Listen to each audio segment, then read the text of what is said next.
Welcome back, everybody, to the Ninjas Away podcast. Today, we are joined with Bob Clark. He is the CEO and founder of the Ultimate Ninja Athlete Association, which is one of the biggest sports leagues for ninja. Today, I want to cut through some of the noise to get to really what's working, what's not. What does the future of ninja competition look like? Season 10 happening in Dallas here in a month. What's going to be different? So the biggest difference, I'm glad you asked that because a lot of people don't ask that question. They don't know, but they'll find out. But the biggest difference this year in Dallas, and I can actually go back to Jake a little bit and credit him, but our best season, honestly, was probably season 4. And that was when Conquer Ninja ran the World Finals. And it's because we had one gym that said, look, we're going to help you run the finals. We're going to help you set it all up. We're going to bring our courses. And it wasn't flawless, but it was one of our best out of 10 years because we had one group focused on the obstacles. The obstacle courses were similar. They had it all laid out and planned prior to their getting there. And that set off a thought. You set the tone for, hey, this works out pretty good for UNAA, not have to set up the whole thing and actually have another gym be responsible for that portion of it because there's so much behind the scenes organization that goes on between trucking things in and organizing the event and registration and prizes and awards and so many other things. That one thing not to be have to worry about was wonderful. So I used your example and tried to bring in host gyms. Now, not to discredit any of those host gyms, they all tried really hard and some of them did phenomenal, did great jobs. But because we used so many different gyms, it was inconsistent. And some of the gyms came a little unprepared. Some of the gyms came without proper coaching and judging. And so it just really put a kind of a damper on some of our year after year. Even if it was just one out of the 4 gyms that didn't quite pull through, it gave us a black eye.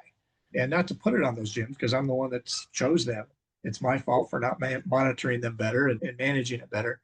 But what's different this year is we're using one source for all of our courses. So it's going to be much more consistent. I talk to one source, not 5, and it's so much easier to communicate, know what he's building, what the courses look like, what padding he needs, what kind of elements he needs to make it safe. So that has been a big difference, and we won't change from that. We're going to stick to one entity that makes this is a my Ninja Source, by the way. They're the ones building our Dallas courses. Phenomenal guy. I think it's going to be amazing. If you've seen, well, his pro course last year was my Ninja Source, and it was a great course. They build some really cool stuff. So that's going to be the difference of Dallas. It's going to be a lot more consistent. Judging will be more consistent. Obstacles are going to be phenomenal, built, sturdy, solid. Not to say nothing can go wrong, but we're confident it's going to be our best year yet for all that. And it does take a lot to put on these events. There's tons of moving pieces. It needs a lot of people to even make it happen. But I know a big request from you guys this past year was volunteers. So with over 200 volunteers required to really run this event, what systems are in place for like consistency and professionalism in the judging? And how does this span across? I know you guys are gonna have multiple ninja courses at this event. Is there anything in place to help with these people being volunteers? So we have a couple of requirements for the judges. And again, Arnold is the host builder, but we actually do have some host gyms helping bring in judges. And these are some of the top gyms that have done really well for us. Hit Squad has always been one of our top gyms. They built one of the best courses. They're out of Arizona, and they'll be providing judges and overseeing the management of a couple of courses. And then Next Level Gym out of Oklahoma, also a very reliable gym we worked with real tight with. And then UNAA is managing the rest of the courses. And of course, my Ninja Source has a couple of courses. So we are using host gyms to help management.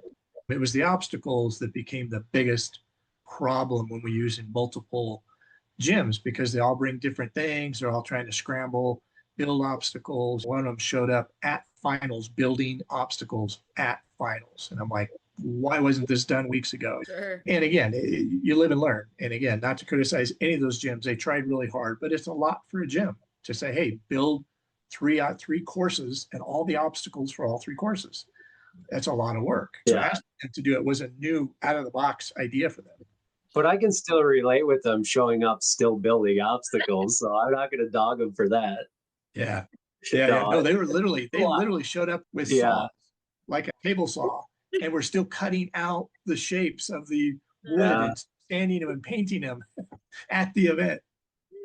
Oh yeah, it was tricky. But to go back to your question, yeah, we got a lot of gyms that are going to be helping manage, and they're required UNAA level 1 judge certification, coach certification. So that gives them some judging. We also have created a video that we send out to all the judges now. So the judges watch this judges video specific to this year's event. Cool. And then we had a lot of hometown people here, Ali, that did our coaches deal, and they got an in-person judging course. Sweet.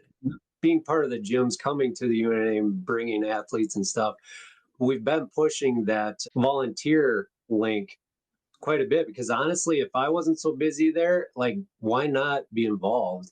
If you're a parent sitting around for 12 hours or 10 hours during a comp, I honestly feel like it's more fun to actually be part of it than just stand there. But so hopefully we can get all those spots filled and help you achieve that. Yeah, that's a big deal. And that's why we give a pretty good reward, because you get free spectator. If you work a few extra hours, you get free entry. So a lot of these people, if they just put in a few hours a day, they can get their whole event practically paid for as far as entry and spectator fees. And I guess with that said, there is the actual link that you shared, and most gyms should be able to share that. People can take blocks of 4 hours, eight Yeah, hours, things like that. It's not just for judging, right? correct. There's lots of different volunteer positions. Some of them are just monitoring people coming and going and easy. Some people are just be standing at a door security wise, just making sure people don't leave. So some of them are pretty simple, stand around type of job. And the one thing, just when you're bringing that up, our OCR always needs more people. I don't know why it always struggles to get people, but it's the easiest job in the world. And you sit in a chair with a pair of scissors, and if somebody falls, you walk over and you cut their band. That's your job. Not a tough job, and you get rewarded for it. So, yeah, we hope to. And a lot of people just wait till last minute to sign up because they don't know where they were going to be Yeah. running and all that. So, hopefully, that'll bump up here soon. Sure. You are our first repeat podcast interviewer. If you guys saw last year's podcast, we talked about the World Obstacle Expo that happened last year. And so, with so many different ninja competitions that were going on at one time, and it looks like we're going to have something similar, maybe not to the same degree, but something similar this year. So, given the overlap of multiple competitions, you're going to have the UNAA, you're going to have the WNAG teams, you're going to have FINA there. So, how is scheduling managed to prevent conflicts and athletes participating in multiple events? So we have a wonderful person named Allison. She's phenomenal. She is a tech genius as far as I think this is what she did for a living, was coordinating things, because she manages it so well. She can just lay out all the map of everything going on and somehow plug everything in. She gets FINA's schedule, our schedule, the WNA team schedule, the OCR schedule, and just squeezes them all in to fit. Now, it's not going to be conflict free because there's a lot going on. But if you paid attention and you managed where you chose your slot and where you ran for FINA, if you're running multiple events, you can choose pretty much around where you're running. But we're going to be flexible. Both leagues are going to work a little bit to move things around the best we can to make sure there aren't conflicts or very limited conflicts.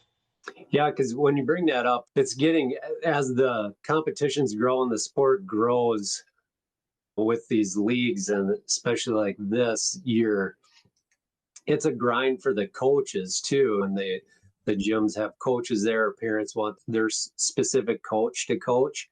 And so it's just a lot to juggle.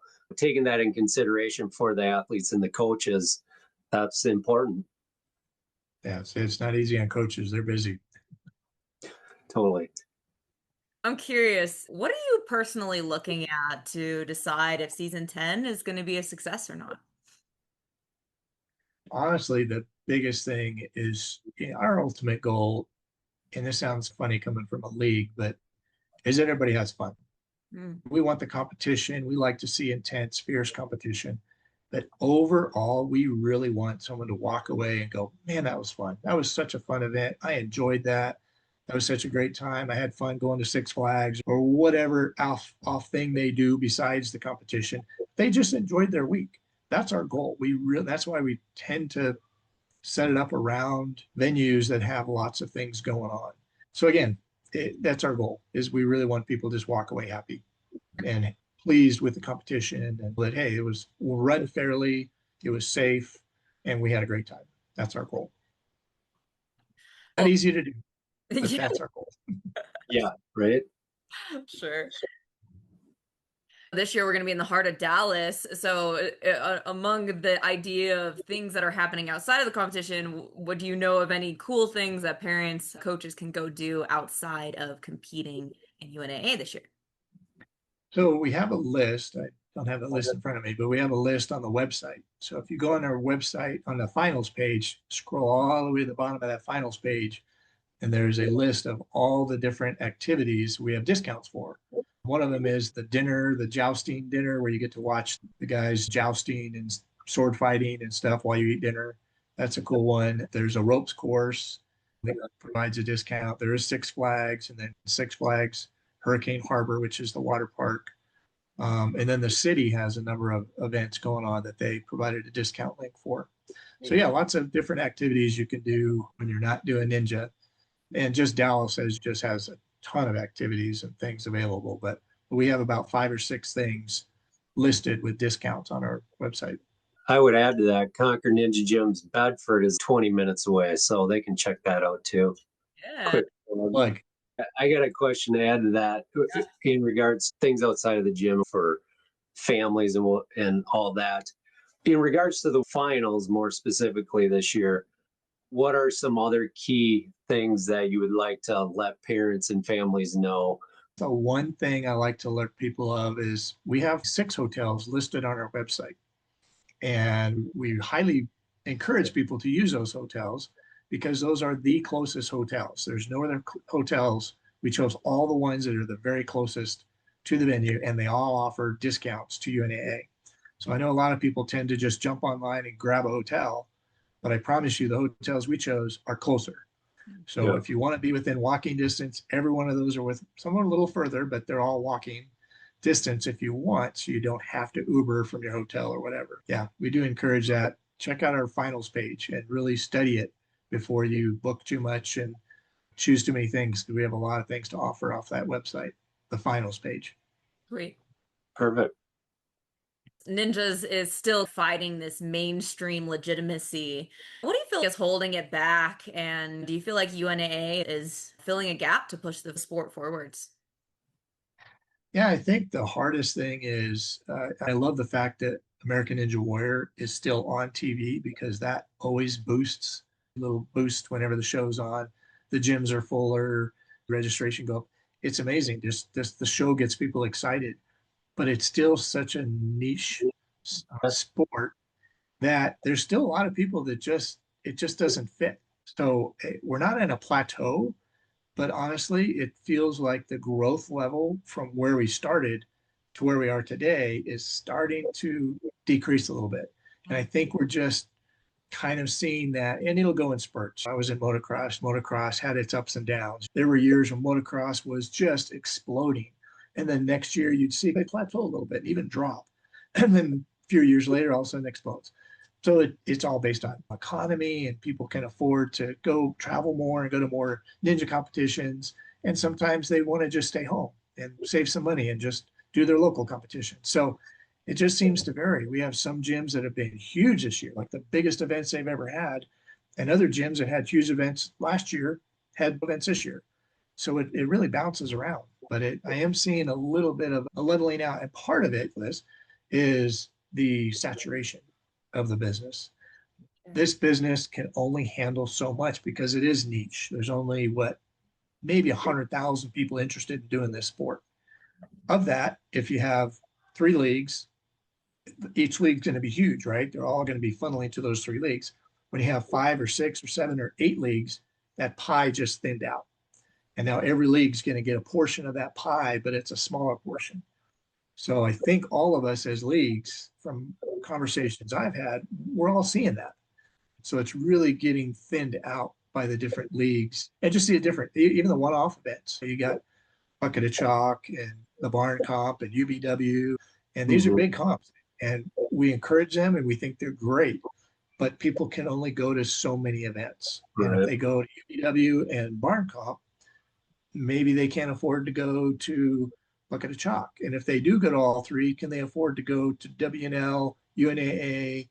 And at some point, they just can't spend all that money to travel so much. So it's our pies are getting smaller for each of us. Oh, that's interesting that you say that. And where do you feel like the solution to that problem is? Is it consolidation of one league eating another? What does that look like? It's not even that. I can compare it to motocross because I did that for so many years, but you would see new tracks pop up all over the country and it would thin some of the other tracks out. Like here in New Mexico, we had two tracks for a long time. Then all of it expanded to five of us. And all of a sudden, each one of us saw a hit because we were getting less and less. And I see that with gyms. You see a gym in, say, Arizona, and there were only three, and now there's seven or whatever.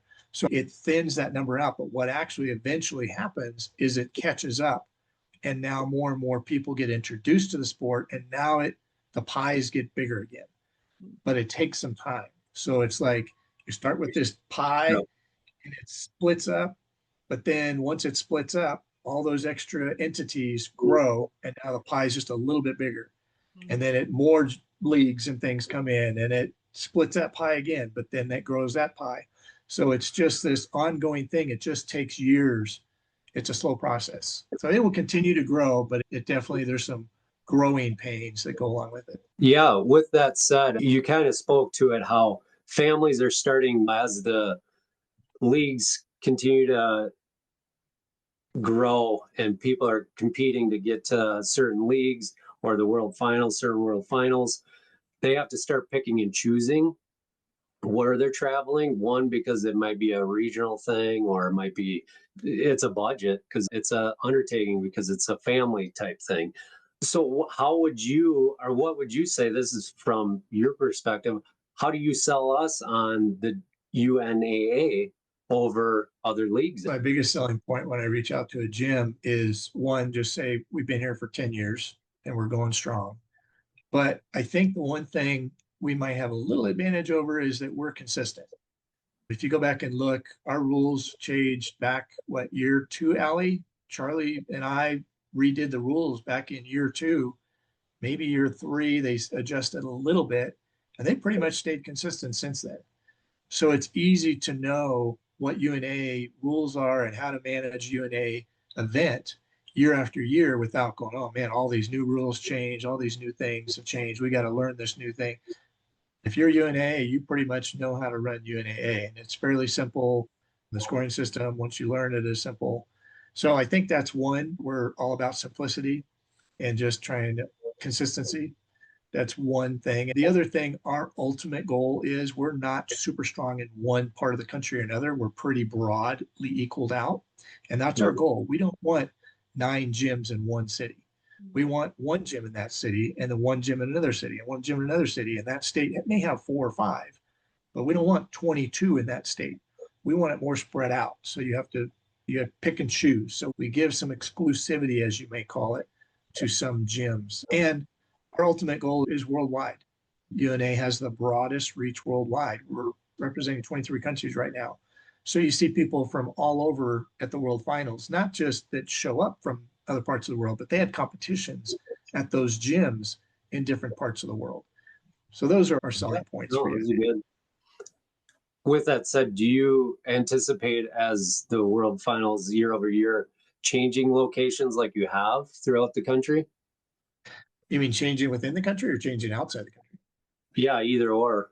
That's the other advantage. You bring up a good point. That's another thing I think that's an advantage to UNAA is if you like traveling the country, at least we've been all over the country. We've been in what, 7 different states. That's our goal too, is we like being in different states every year. We'll go from east to west to central, then we'll go back east, west. So we like bouncing around so that everybody has a chance to say, hey, they're close to my hometown or not as far as they were last year. And We see that. It's amazing how when we're west, some of the far east people don't show up as much. So we get better to participation really in our east events because the west don't mind traveling. The east are not as favorable to travel west. I don't know why that is. Just an interesting fact. But yeah, we'll continue to go around the country. We don't like to stick in one spot. We got a few favorite spots. Of course, we did Vegas twice. If Dallas works out, we may go back to Dallas someday again because it's a really cool venue and really great people to work with. And so we're looking forward to that one. And Australia keeps bugging us to one day be out there, and they're our second biggest country. So Canada or Australia would probably be the next country to consider, but it takes a lot because that's a lot of people from the USA that have to travel, but they'd probably Yeah, love it. that's a commitment. Yeah, absolutely. And it spoke to like rule changes, and there has been some slight changes, right? The introduction of the intermediate class in season 10, but it aims to bridge this gap between amateur and the pro levels, right? So how has this impacted kind of the athlete progression and any competition dynamics? Yeah, that class just came for out of need because you can only put so many kids or so many people in a skill level and it be fair. And that's what we ran into with the pro level to amateur was such a gap.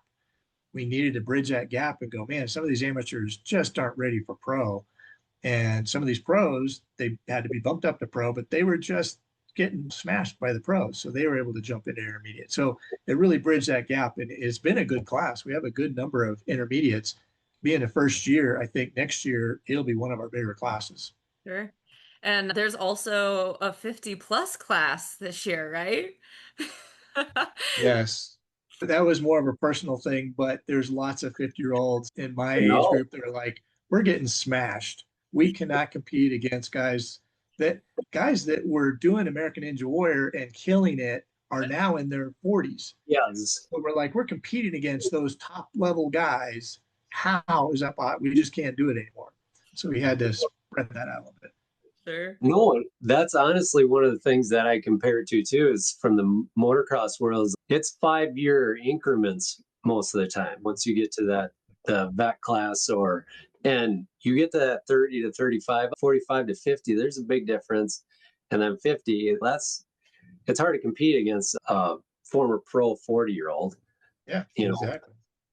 So that is one thing, adding some more classes to keep people in the game longer. I would see that more beneficial. You were recently elected on the UIPM Obstacle Task Force Committee. And this, again, is all in this effort to bring obstacle sports to the Olympic stage, which is, we're going to see a glimpse of that happen in the 2028 Olympics upcoming, right? And so, with World Obstacle moves with UNAA closer to the Olympic model, some fear that it's going to sterilize the soul of ninja, right? Like, how do we balance the tension of what is true ninja to something that's now becoming a little bit more standardized because of the Olympic path? So, yeah, to diffuse those fears, the easiest comparison is climbing gyms. There's a lot of climbing gyms in the country, and when it went to the Olympics, didn't change their format at all. They continue to be climbing gyms. They continue to have competitions. They continue to have fun ones and serious ones. And when they want to be a qualifier for the Olympics, yeah, then they have to follow those Olympic standard rules.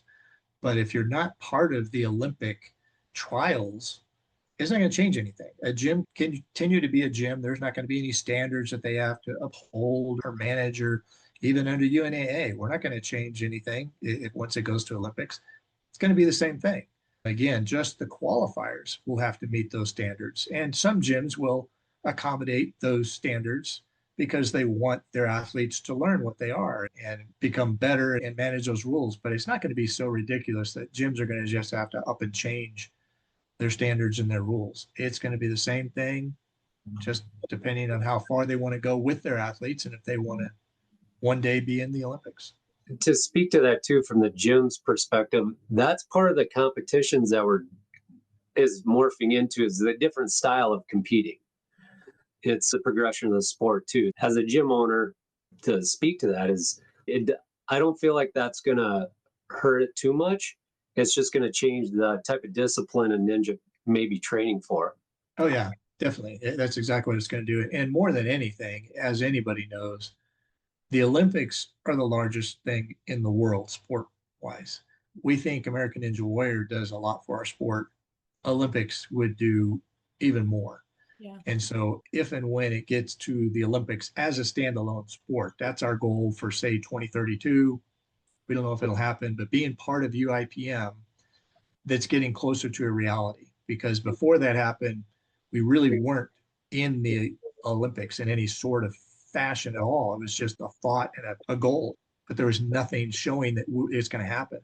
Now, with it actually being in pentathlon, it's going to show up at 2028 Olympics, and it's going to show the world this is what obstacle course racing looks like. Then from there, we pursue 2032 to start pushing for an actual standalone sport.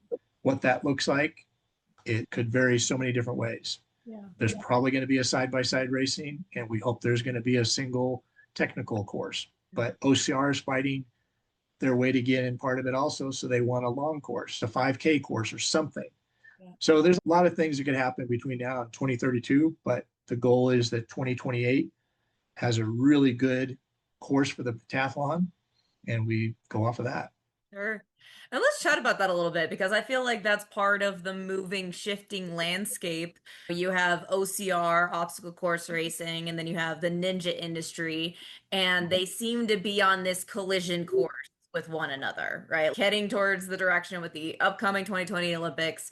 In your opinion, how do you feel like this should be navigated for both communities to be able to benefit, for OCR's identity to not be lost, but ninja to still be able to shine, right? Like, how do we balance these two worlds? As an example, it's tougher around the world because around the world, OCR is so much bigger than Ninja. There's a lot of countries we contact and they know nothing. They don't have an American Ninja Warrior. They have nothing. They've heard of it, little bits and pieces of it, but they know nothing about it. But they're huge in OCR. They have hundreds of OCR athletes, but no ninjas. And so we'll reach out to specific countries and they'll go, we don't have any ninja courses here. We have lots of OCR training facilities, but no ninja. And so worldwide, it's going to take longer. In USA, we're working hard to set the example. And I'm part of USA Ninja, and I also work closely with USA OCR. And the two of them are trying to really get together and start to coordinate more events, understand each other's events. OCR now has adapted a 100-meter event that kind of mixes the two worlds together. So they're slowly coming together. I still see a lot of division because I get a lot of OCR guys go, I don't like what ninjas are doing because they're changing our sport to short course, side by side racing. We're about long distance and running. And I don't think we want to lose that. And I think with all the meetings and things that happen over the years, we'll see we need to accommodate that and have some short course, long course, and intermediate type courses. So it'll come together, but it's going to be a little bit of work because the OCR guys feel like we're leaving them out and walking away saying, okay, it's all going to be ninja. Sure. But we all have an OCR love and care about including them also. So Yeah. I think OCR athletes probably are upset because when they come to ninja courses, they get smoked. oh yeah, yeah. And here's a great example though. How many OCRs have you done? When I do an OCR, those guys on the obstacles, but then I get off the obstacle and they blow past me like I'm walking when the running part happens. So it's funny. I'll go back and forth with guys at an OCR because I can't run. Yeah. And they smoke me there, and then I smoke them on the. So it's almost even, to be honest. It can almost be even. But in the end, sometimes the runners finish out faster because I get done with my last obstacle and I'm jogging and they're sprinting for the finish line. So, No, they're like different styles of obstacle course. So different disciplines, like different styles of ninja courses too. Yeah. They all have their pros and cons. Yeah. Yeah, hopefully we can have a further conversation with the other side of the perspective of the OCR world to see where this is headed. But I do think that there is, as a collective, like it is pushing both Ninja and OCR and the exposure of that. Like both of those entities and both those communities are pushing for this to be legitimized, right? And this to be able to get into the Olympics. I think in the grand scheme, there is always going to be some type of connection between OCR and Ninja, and hopefully we can strike a balance where both communities can feel like their sport is being represented. Looking ahead here, what innovations or changes can athletes expect out of season 11 and beyond? So the secret's out. Season 11 has been announced. We like announcing it early. We're going to be in Pennsylvania. Now, the few comments I got back to from people were what happened to a inclusive or a vacation family friendly location. The reason we're doing it this year is because we're part of State Games of America. And that is probably one of the coolest events I've ever been to. It's a mini Olympics. Basically, it's the Olympics for the United States. And so all these sports, I think there's 40 some sports that come together at this one big thing every 2 years. Every 2 years, a new state bids for it, just like the Olympics. So the whole thing is created just like the Olympics. States bid to be a state games event location. They usually put it on like a college campus. I know in 2019, I was at that State Games of America, and the whole Liberty University was taken over, and every venue was being used. It's pretty incredible. So you can just walk around. You can walk over and watch swimming. You can walk over and watch track and field. You can watch over and watch soccer. You can watch in and peek in and watch Ninja. You get a real feel of being at an Olympic type event where there's just all kinds of sports going on all at the same time. And they do the full on, the runner comes in with a lit torch and he lights the cauldron lights up, and you got a venue full of people. All the states come in one at a time, and they carry their banners with all those representatives from your state. So it's the closest thing to most of us will ever see to the Olympics. And it just gives you that little feel. So that's why it's exciting. So yeah, there's not maybe as much to do in State College, Pennsylvania, but the State Games of America alone, there's a lot to do, and you can just bounce around and see all kinds of different sports going on. So the event itself is just incredible. We're excited to be part of it. And as you may have learned, USA Ninja is also going to be part of it this year. So it's back to the full on obstacle sports expo with FINA, UNAA, and Ninja USA. Yeah, you had brought that up earlier, and I wanted to ask, they're not going to be a part of the event this year. I'm happy to hear that they're going to be back with you guys next year. Do you know the reason as to why they're not going to be present at this 2025 finals? Yeah, honestly, this year they had another event scheduled, and it was a combination of things. They had another event scheduled, but we also weren't given enough days in Dallas. With that many events going on, you got to spread that event out so there's not so much conflict. And we only had 6 days, and there was no way to squeeze 3 events or 3 leagues or whatever in 6 days. Just impossible. So that was one of the main reasons. Plus, they had another event scheduled, so we felt like, okay, they've got another event scheduled. We'll just let them be on their own in this particular year. Unfortunately, that didn't work out, but they're going to be back stronger than ever, and it's going to be an amazing event. It's going to be a long week because we have to spread that week out, but it's going to be so much happening. It's going to be incredible. Looking forward to that. Awesome. Can you name a moment in past World Finals that made you rethink the direction of the UNAA? Just a moment you look back on and say, oh, this is a pivotal change. You know, it just changes so drastically without even realizing it, as far as not the direction you want to go, but the direction it turns. Again, even just numbers have varied over the years. Most years we're just growing exponentially and we can barely keep up. And this year it plateaued a little bit, which we're okay with. It's great. I don't mean to sound we didn't want to grow, and we did grow overall. But what we didn't see is the finals plateaued a little bit, which we're okay with because it gives us a chance to catch up, catch our breath, have a really good finals with the amount of people we have. And then as we grow with it, we almost outgrew ourselves or grew too fast to the point where there were more athletes than we could keep up with. So year after year, we'd expect 1,000 athletes and 1,500 show up. We expect 1,500 and 1,800 show up. Every year it was more than we expected, and it's almost overwhelming. Mhm. And so that's another reason why sometimes finals struggle, because we don't know what we're going to get till last minute. And it's just hard to plan for that far ahead. And by the time you do registration, you got about a month to get things dialed in and perfected, even if you have 500 more people than you expected. Sure. So this year, it's going to be a good year. Going to be about the same as we saw last year, which is great because we can manage that. We know how to manage it. We added a whole extra course to manage it. So I think this will be our best year yet.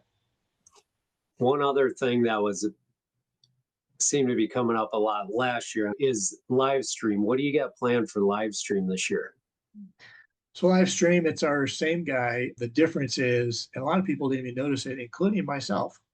At the end of the event, they were able to tap into Ninja Master and start posting every runner prior to their run. I didn't even realize that.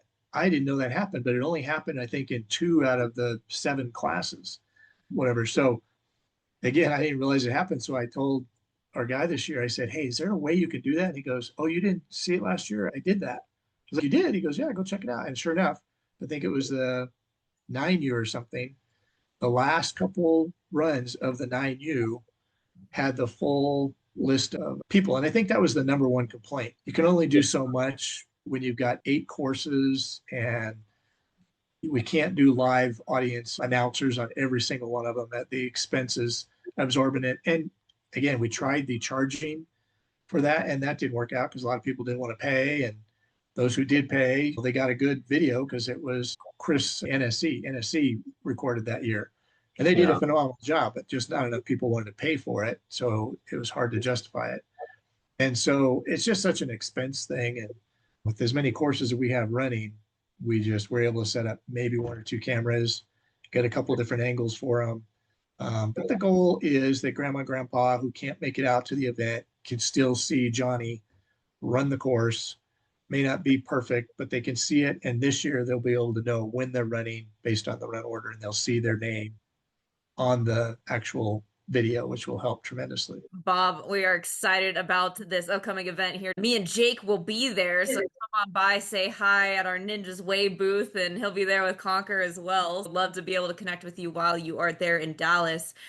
How can people learn about the finals? Yeah, definitely go to our website first. It's ultimateninja.net, and you can click on the finals page.